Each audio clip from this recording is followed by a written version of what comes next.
bëggoon a wax dara rek d'abord parce que ku nekk mu ngi jël sa làmmiñ di mbel-mbel yi fu nekk nga taxaw di wax xam nga Sénégal li gën a bon Sénégal mooy ay magum jëmm dañuy toog jàkkaarloog seen askan di li wax lu leen neex d'abord damay wax ak Ousseynou Gassama bi jàkkaarloo d'abord bi ngeen demee ba France ba Paris bi ngeen nekk fa ngeen defee seen jàkkaarloo pays boo xam ne bu am démocratie la waroon ngeen rus teg genre plateau yooyu naan yéen a ngi koy waxtaanee biir Paris yéen ñooñu ñëpp toog vous êtes des vauriens des moyens que rien waaw ñi toog ñëpp sauf le représentant là-bas de Yewwi Askan Wi mais tout le reste vous êtes des vauriens parce que bu ngeen demee ba Paris ba war a mun a toog jàkkaarloog askan bi ne yéen a ngi wax la xew Sénégal foofu ngeen waroon a balaa ngeen caa wax ngeen xool pays boobu nan lay doxee d'abord yow sa faux Ousseynou Gassama un vaurien un moins que rien ndax bu ma naan rien sax maa ngi offensé rien nga ne le président Ousmane Sonko daf ne nañ ko may jabaram romb at yóbbu doomam mais bien sûr parce que ñun li tax ñuy xeex mooy ëllëgu doomam boobu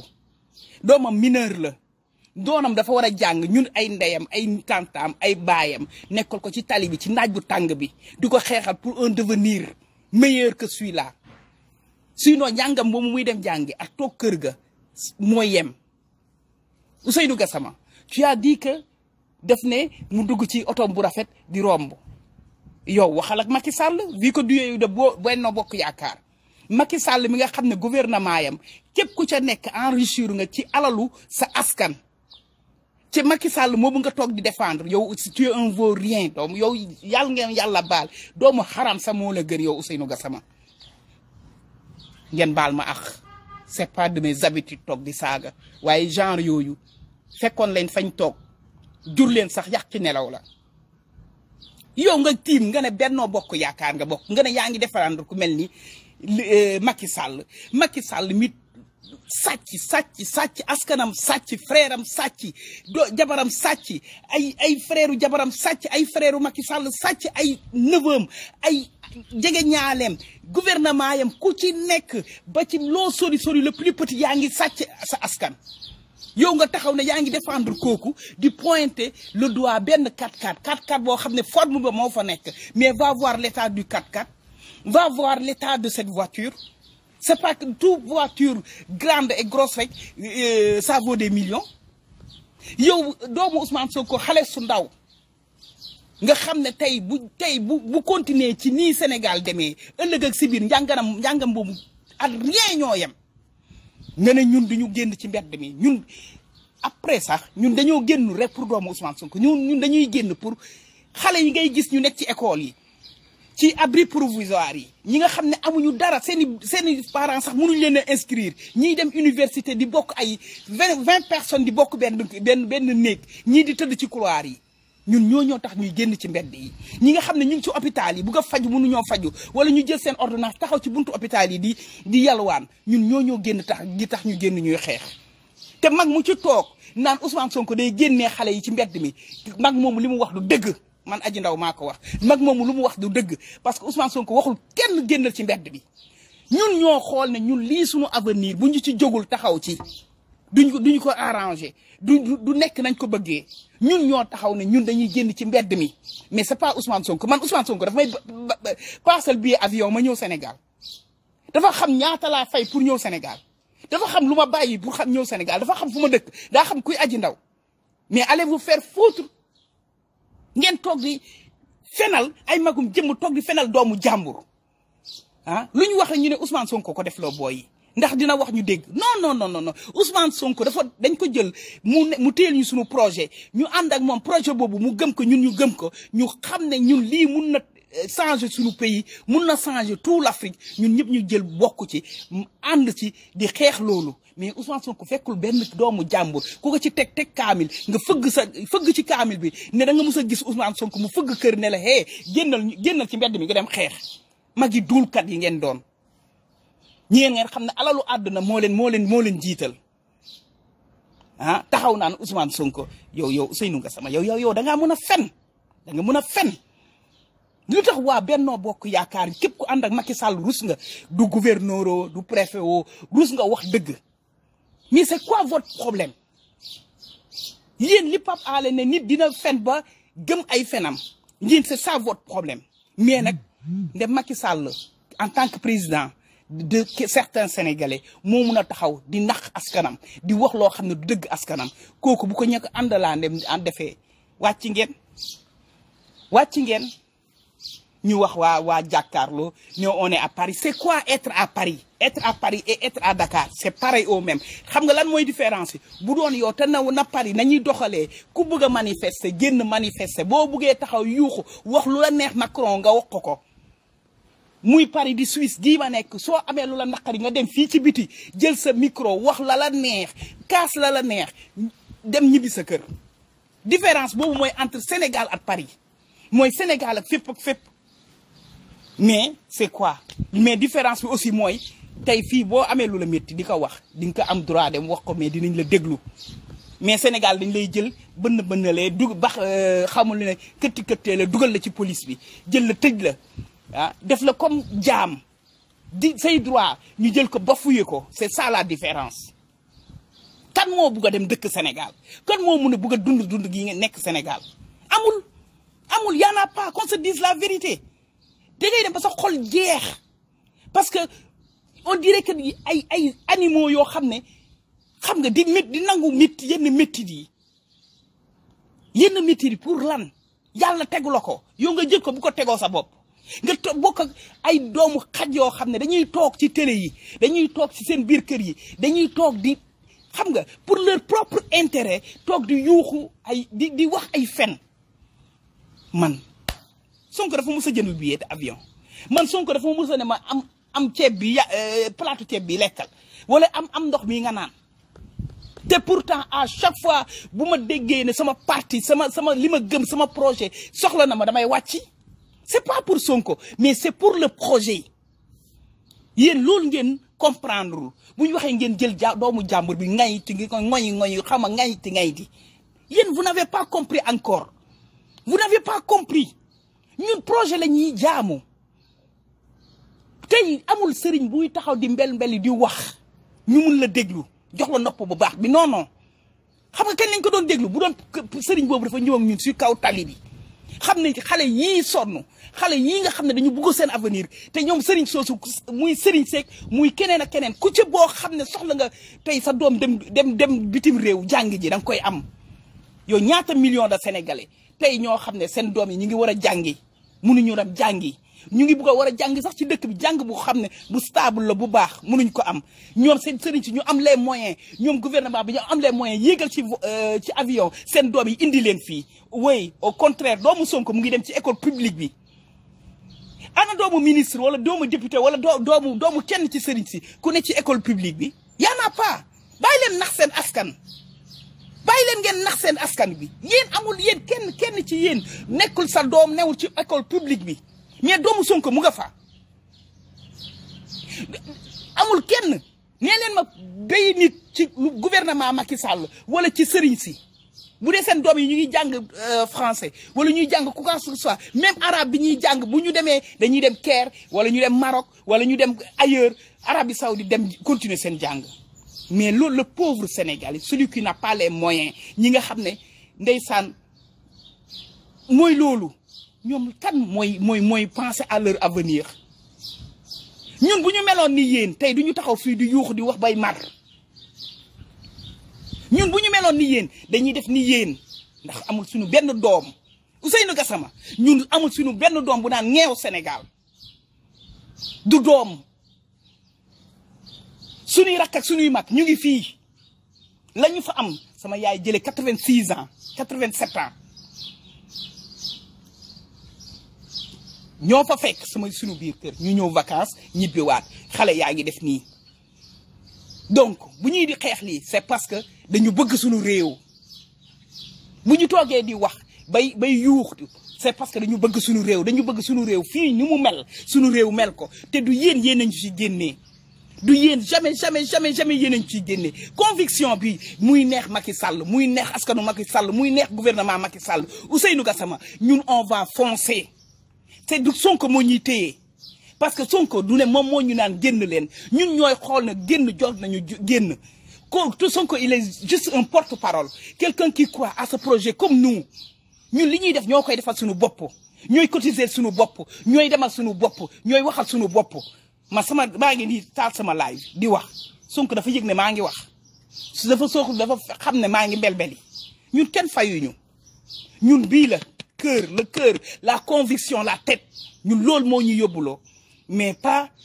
que un Sonko ou un Bassirou Diomaye ou un El Malick ou un Sadikh Top ou quelqu'un d'autre non ça n'a rien à voir ku nekk li ñu gëm nii ñoon duñ ko bokk rek yàlla tasee boole suñuy chemin boole suñuy xol ñu ànd ci mais du kenn moo ñuy tere Macky Sall il a les jours comptés Macky Sall il a les jours li ñuy wax nii muy jàkkaarloo yeeg yeneen jours la lépp lu ñuy wax c'est pour apaiser les choses mais vous n'avez rien compris affaire bi dañ ko taal dafa tàkk c'est partout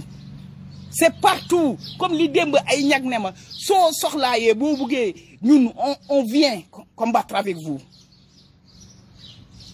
am ci koo xam ne c'est un Ivoirien mu ne ma aji soo buggee sooy dem tu me le dis je m'achète un billet d'avion je viens avec toi ce que vous faites là c'est pour l'Afrique c'est pas pour le Sénégal des gens qui sont même pas sénégalais yow en tant que un fils du Sénégal on vaut rien mais le Sénégal t'a accueilli depuis ta naissance nga taxaw di jaay sa askan yow Ousseynou Gassama yéen a bon yéen ñi toogoon foofu ñëpp waa jàkkaarloo naan je sais pas yéen yow droit de dire ce que tu veux ce que tu penses la liberté c'était pas Macky Sall moo demoon Charlie Hebdo taxaw au premier rangé taxaw ak lu ñuulam naan mu ngi xeex la liberté d'expression c'était ce monsieur Macky Sall que tu défends moom moo demoon doon di xeex loolu ba pare di ko aaye biir dëkkam ba ay doomam di ci ay doomam ay frères am di ci dee ce Macky Sall là qui dit qu'il veut gérer l'Afrique qui n'arrive même pas à gérer son propre pays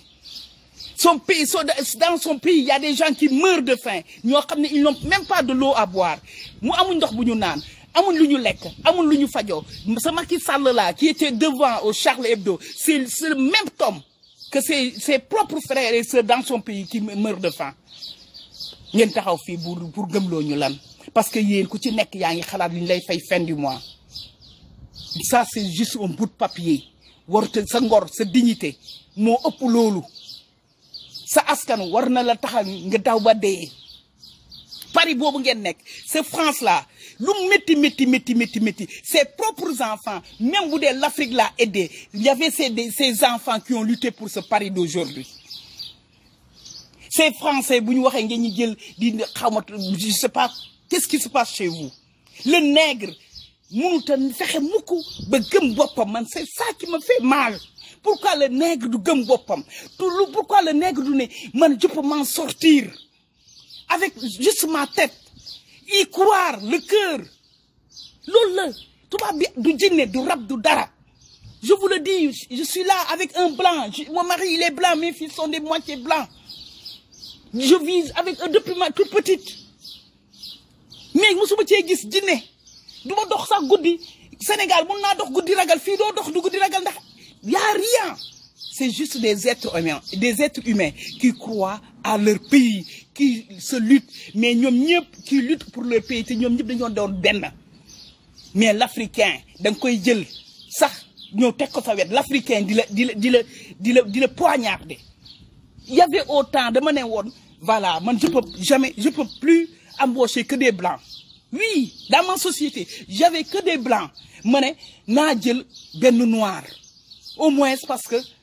xam nga c'est pas normal li bu ma xëyee ay nit yu weex rek laay gis dem tànn nit bu ñuul fële ñëw dugal ko jox ko mu dëkk sama kër jox ko néeg jox ko muy lekk muy naan ak lépp fay ko un bon salaire boo xam ne fa mu doon dund ca Italie googu noonu ce salaire multiplié par 3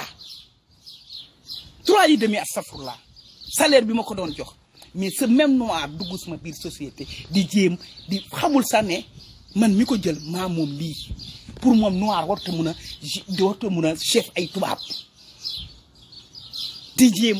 non di def jeu yu ñaaw ba ma jël ko bindal ko lettre dàq ko mu dem. C'est ça l'Africain, c'est ça le noir parce que noir moo soxor day soxoree ba soxor moromam loolu nag dafa war a doy nous on doit dire basta, on doit dire maintenant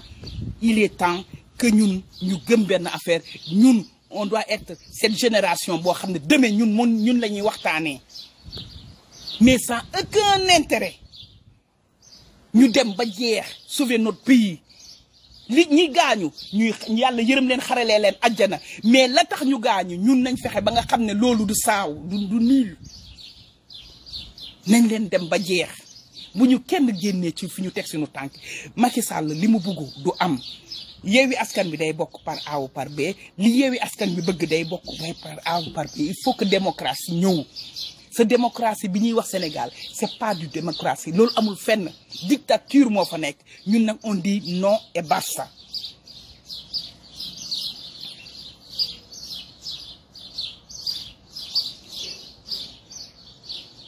Voilà c'est tout ce que je voulais dire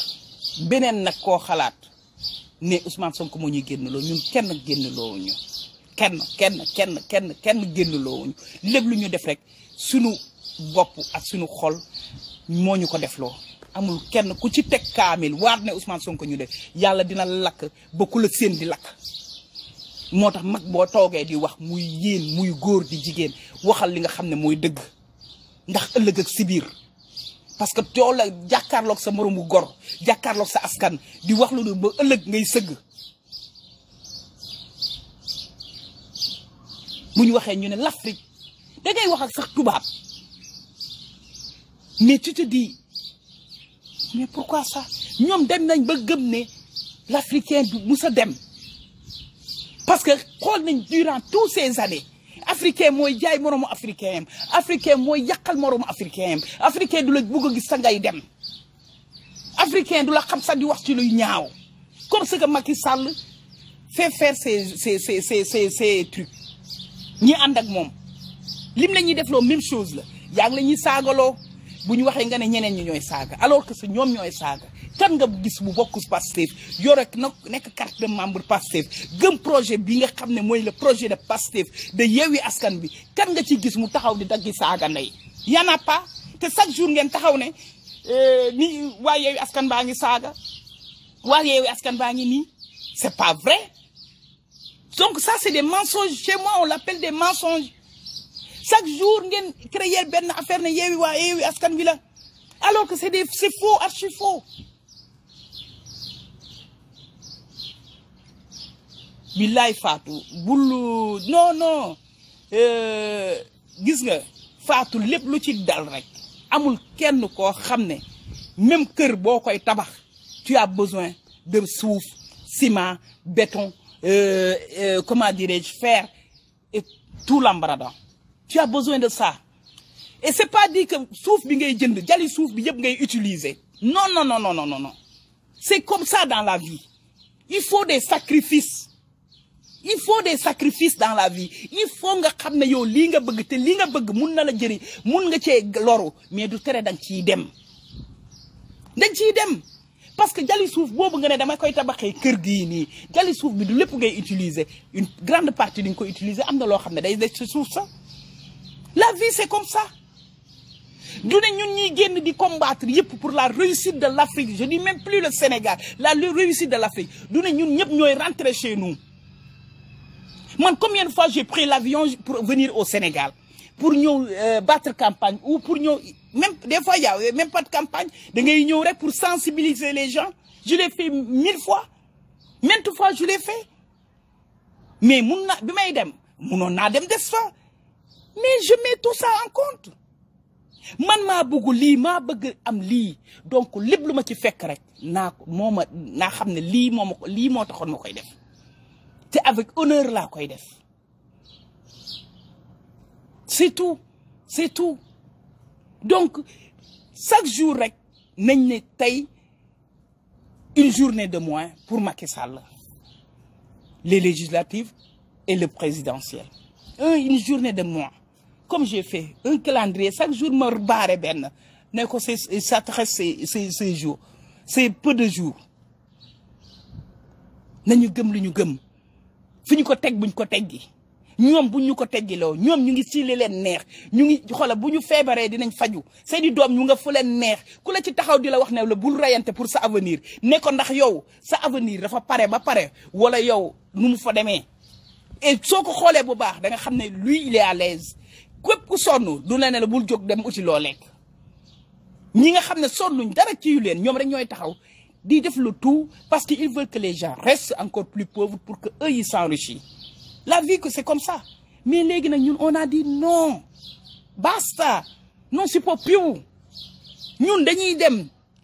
par A ou par B incha allahu rabbi le président Ousmane Sonko dañ koy dugal biir palais mu la ñuy neex mu la ñuy naqadi du gisu leen Youssou Ndour mu ngi naan Sénégal li Macky Sall di def c'est bon moom parce que Youssou Ndour il est à l'aise avec Macky Sall il paye pas les impôts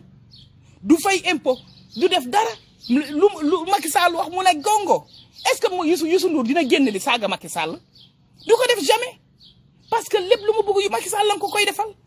léegi kenn ca weti Youssou Ndour te doomam war a dem jàngi munul jàngi moom ñu tëj ko biir këram moom kooku dina taxaw ne Macky Sall gongo mais il faut réfléchir la tête bopp pour réfléchir la bopp pour xalaat la c'est tout bopp pour loolu la Youssou Ndour il dira toujours que gongo Youssou Ndour dina daw di maral taatu Macky Sall Youssou Ndour dina lépp lu Macky Sall wax dina ne waaw Youssou Ndour ñi ànd ak moom te nga xam ne ñoom ñëpp dañuy wax ne waaw parce que grâce à Macky Sall ñoo tax seeni business di dox ñoom c'est pas leur problème te xamuñ ne taxe yooyu ñuy fay taxe boo koy fay mooy tax sa pays mun a développer ci taxe yooyu ngay fay ci la ñuy defar tali yi ci la ñuy defar lamp yi ci la ñuy defar yu bëri mais yow en tant que un des premiers citoyens yow Youssou Ndour doo fay ay taxes yow boo ne ma bu dangaa bëgg sa réew da ngay duul monsieur Youssou Ndour tu mens tu aimes pas ton pays tu aimes pas ton pays yow yaay ces gens yi nga xam ne dañ lay li italien naan ci suuk yono yow loolu la da ngay muuc sa pays ba ñu jeex tàkk mais nag Youssou Ndour nii la mun a mel j'ai habité au rue 23 ñoom à côté lañ dëkkoon du ma dugg dans sa vie privée mais Youssou Ndour bu melul woon nii bi laay jaaxal askanam mais nii la mun a mel ndax nii la mel ak ay doomu baayam nii la mel ak ñu bëri je vais pas rentrer dans sa vie privée parce que on parle de ça de ce qui nous concerne mooy gouvernement at moom ni muy doxee at ni muy kii gisu léegi ñaata nit ñooy daw ñi kii naan nit ñee ngi tëj seen place yi mu ni yow ñaata menuisier ñaata mécanicien ñaata ay ñoo xam ne ils travaillent pas démb ñoo nekkoon ci tali bi mu ne ni dañoo tere ñi nekkoon ci Sonko dañoo tere nit ñi dem liggéeyi mais ñooñu yow yaa ngi toog mag mu yow Ousseynou Gassama mais yaa mun a fen mon grand frère yaa mun a fen yow ñooñu yaa ngi toog kii nu mu tëdd les journalistes ñu ngi la ñuy interviewé ñu ne ñoom ñoo tëjal seen bopp seen magasin wàcc ci tali bi mais où tu as pas écouté les informations bu tey bu Macky Sall bëggoon tey mu nekk dëkk bu démocrate da nga looy lu muy def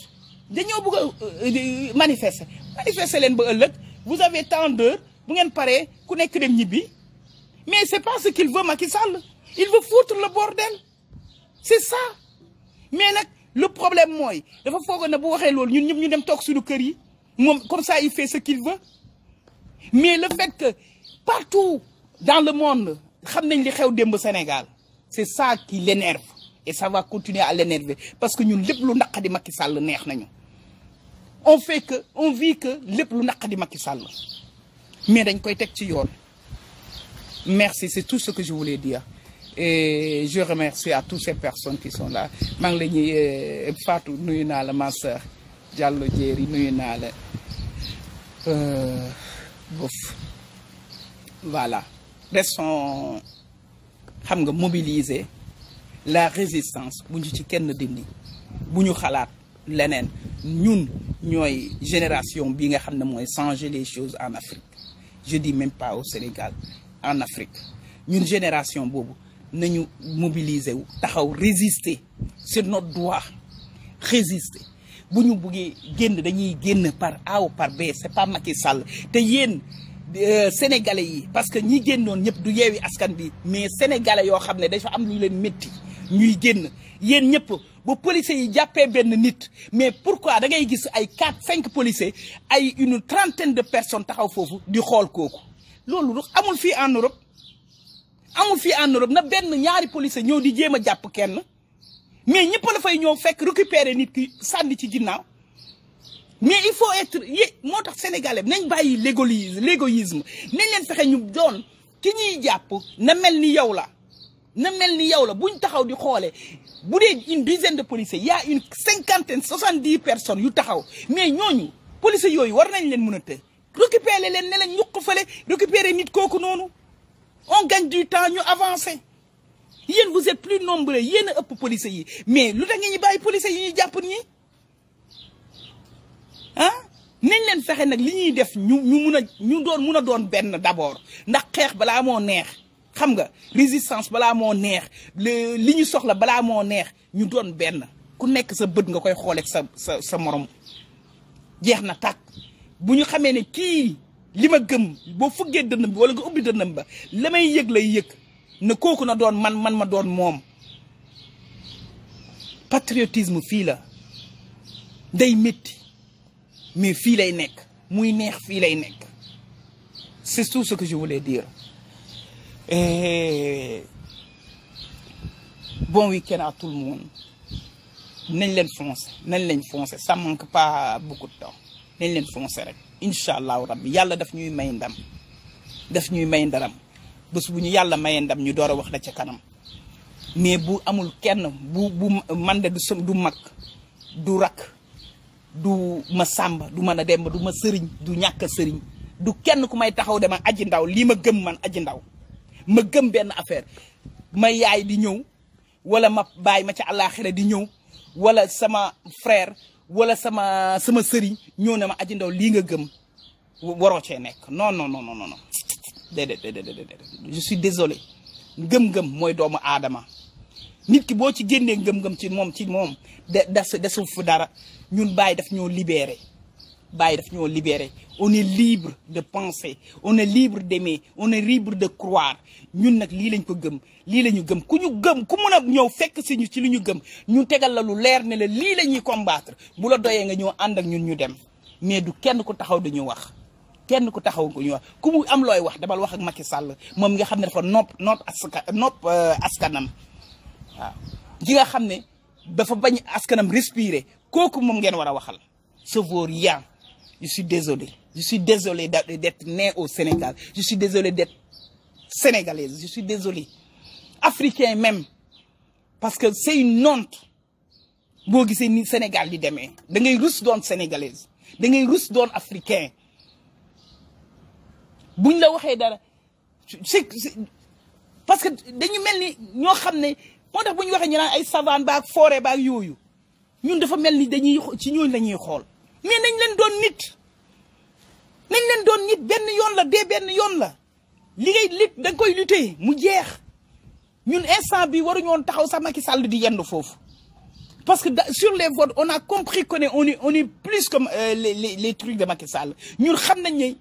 Yewwi Askan bi waxatuma la tey wàllu ñëw fi ñun xam nañ ne Macky Sall fu ñu tase moom dañ koy dóor ba nooy nepp ba toog ci kawam di daan lewal deuxième donc ñun tey Macky Sall fi mu nekk nii à part d'aujourd'hui waratul régner on doit lui rendre la vie difficile ba mu dem avant nañ leen def li ñuy def waaye on perd pas du temps avec ces gens qui font que parler ñi nga xam ne benn lañ Macky Sall di leen yónni jaam yooyu. Allez, au revoir et bonne journée. Merci encore. C'est Modou. So, nuyu naa la mon frère. Merci encore et bonne journée, bon week-end à tout le monde.